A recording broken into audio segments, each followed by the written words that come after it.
మేము రూమ్లో నుంచి బయట రాము, లేకుంటే కలెక్టర్ అంటే దర్బార్ ఉంటుంది. ఇంతకుముందు పాత రోజులు ఉండేటివి నాకు బాగా జ్ఞాపకం. ఎంఆర్ఓ ఆఫీస్ ఉండేది.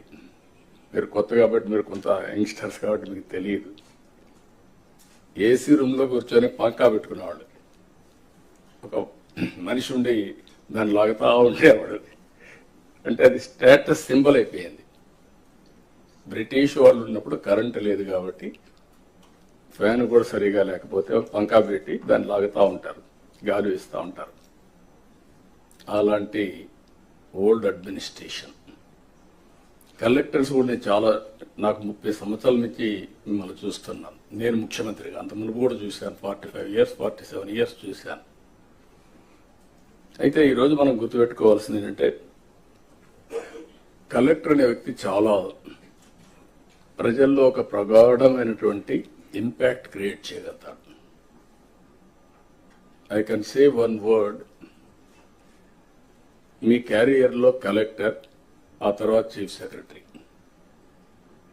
అందరికీ చీఫ్ సెక్రటరీ రాదు, కానీ మెజారిటీకి అనివార్య కారణాలుంటే తప్ప కలెక్టర్గా రిజెక్ట్ చేయరు. ఈ విషయం మీరు గుర్తుపెట్టుకోవాల్సిన అవసరం ఉంది.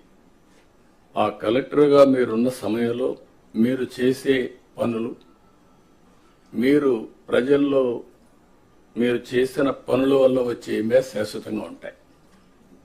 ఇప్పటికి కూడా కొంతమంది కలెక్టర్స్ గురించి మాట్లాడుతూ ఉంటాం. ఒక చీఫ్ మినిస్టర్ ఎట్లయితే రాష్ట్రంలో ఒక ప్రగాఢమైన ముద్ర వేస్తారు, కలెక్టర్స్ కూడా వాళ్ళ పరిపాలన ద్వారా అలాంటి ప్రగాఢమైనటువంటి ఇంపాక్ట్ క్రియేట్ చేసే పరిస్థితి వస్తుంది. కాబట్టి మీరందరూ మళ్ళీ అది నేను రిమైండ్ చేస్తున్నా మీ అందరికీ. రొటీన్ అడ్మినిస్ట్రేషన్ ఉంటే మీకు 9 నెలలు అయింది, ఇంకొక 3 నెలలు 6 నెలలు సంవత్సరం అవుతుంది, మళ్ళీ రొటీన్గా ఇంకో పోస్ట్కి పోతారు. అది కాదు. What you have achieved during your tenure is very important. ఇది మీరు గుర్తుపెట్టుకోవాల్సిందిగా నేను కోరుకుంటూ, ఈరోజు నా ప్రయత్నం అయితే మా ప్రయత్నం, మన ప్రయత్నం, విధ్వంసమైన రాష్ట్రాన్ని గాడిన పెట్టడానికి మేము ఎన్నికల్లో చెప్పాం చాలా స్పష్టంగా, రాష్ట్రాన్ని పునర్నిర్మాణం చేస్తామని.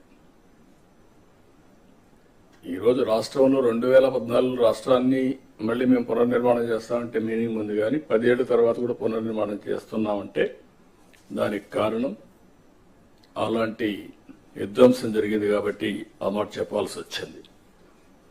అయితే ఈ ప్రభుత్వం చాలా స్పష్టంగా ఎన్నికల్లో చెప్పాం, మళ్ళీ చెప్తున్నా, సమిక్షేమం, అభివృద్ధి, సుపరిపాలన, ఈ 3 పిల్లర్స్ పైన అనునిత్యం మీకు గుర్తుండాలి, మాకు గుర్తుండాలి.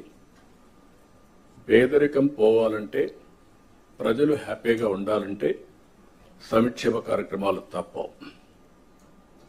సంక్షేమ కార్యక్రమాలు చేయాలంటే రెవెన్యూ కావాలి, ఆదాయం కావాలి.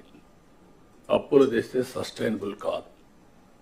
అందుకే ఈరోజు మీరు ఒకసారి చూసినప్పుడు 10 లక్షల కోట్ల రూపాయలు, 9,74,000 కోట్ల రూపాయలు డెట్.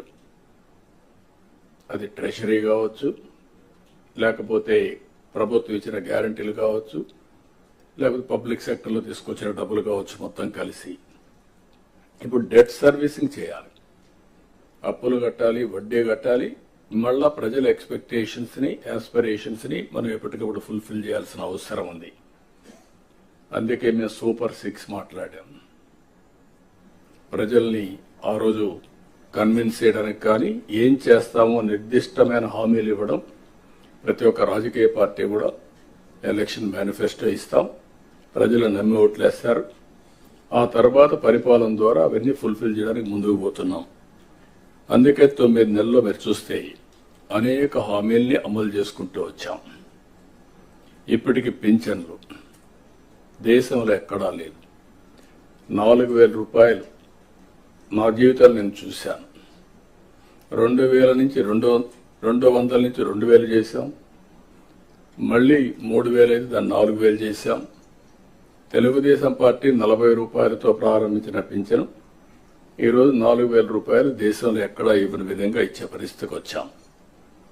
అదే మరి దివ్యాంగులకి మీరు చూస్తే 6,000 రూపాయలు చేశాం.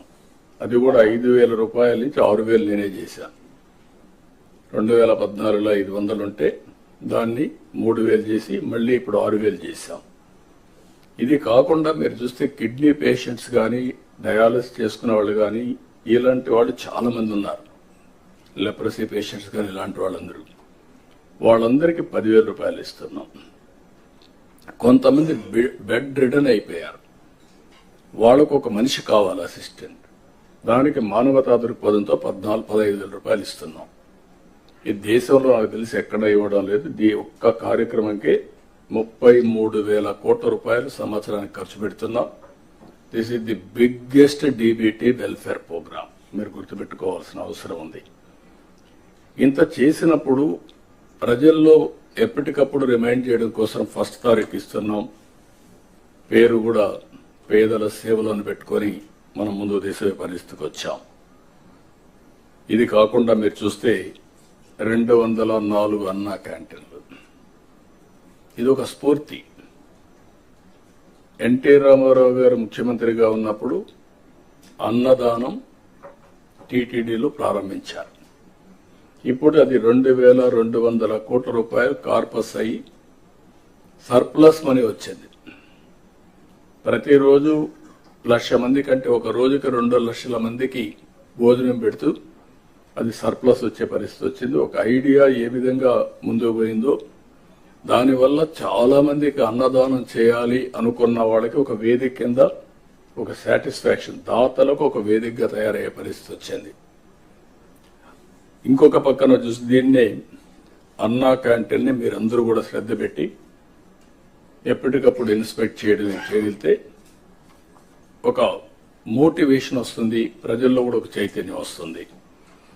ఇంకో పక్క దీపం, ఎప్పుడో నేనే దీపం 1 ఇచ్చాం. అంటే దీపం కింద మీరు చూస్తే 95 లేట్ 90s లోనే ఆలోచించి ఆడబిడ్డలు కష్టపడుతున్నారు వంట చేయడానికి అని చెప్పే ఉద్దేశంతో సిలిండర్లు ఉచితంగా ఇచ్చి ఆ రోజే ప్రోత్సహించాం. ఇప్పుడు 3 సిలిండర్లు ఉచితంగా ఇవ్వడానికి దోహదం చేసి ఒకటి ఇచ్చాం. ఇక్కడ మిగిలినటి కూడా తొందరలో ఇవ్వడానికి ఇయర్ నుంచి ఇయర్లీ 3 సిలిండర్లు ఎవ్రీ 4 months ఒకటి రిలీజ్ చేస్తాం. ఇంకో పక్క చెత్త పన్ను తీసేశాం. ల్యాండ్ టైటిలింగ్ యాక్ట్ రద్దు చేశాం. వచ్చిన మొదటి సంతకం 16,347 ఉద్యోగాలు డిఎస్సి ద్వారా ఇస్తా ఉన్నాం. మెగా డిఎస్సి పెడతా ఉన్నాం. ఈ ఫస్ట్ వీక్ లో మెగా డిఎస్సి నోటిఫికేషన్ ఇష్యూ చేస్తారు. ఏబిసిడి కేటగరైజేషన్ కూడా హామీ ఇచ్చాం, ఎన్నికల్లో చెప్పాం. అది కూడా రిపోర్ట్ వచ్చింది, కేంద్రానికి పంపించాం. ఎస్సీ ఫైనాన్స్ కమిషన్ పంపించాం. ఆ రిపోర్ట్ వస్తానే అది కూడా యాక్ట్ చేసి ముందుకెళ్తాం. ఇక్కడ మీరు చేయాల్సిన పని ఈ ఉద్యోగాలన్నీ కూడా ఇచ్చిన తర్వాత డిఎస్సి, మెగా డిఎస్సి పర్ఫెక్ట్ గా కండక్ట్ చేయాలి. ఎక్కడ కూడా ఇప్పుడు కూడా నాకు బాగా జ్ఞాపకం, తెలుగుదేశం పార్టీ దగ్గర 1,50,000 ఒకేసారి ఇప్పుడు ఇచ్చిన ఉద్యోగాల్లో మెజారిటీ తెలుగుదేశం అధికారం ఉన్నప్పుడు ఇచ్చాం. చాలా ట్రాన్స్పరెంట్ గా ఇచ్చాం. 80% ఇచ్చాం. ప్రజలు కూడా అది ఇప్పుడు కూడా గుర్తుపెట్టుకుంటున్నారు. మీ వల్ల మాకు ఉద్యోగం వచ్చింది, ఎక్కడ ఒక్క రూపాయి గాని ఒక చిన్న అవకతవక లేకుండా చేశారని చెప్పి ఇప్పుడు కూడా రిమైండ్ చేసే పరిస్థితి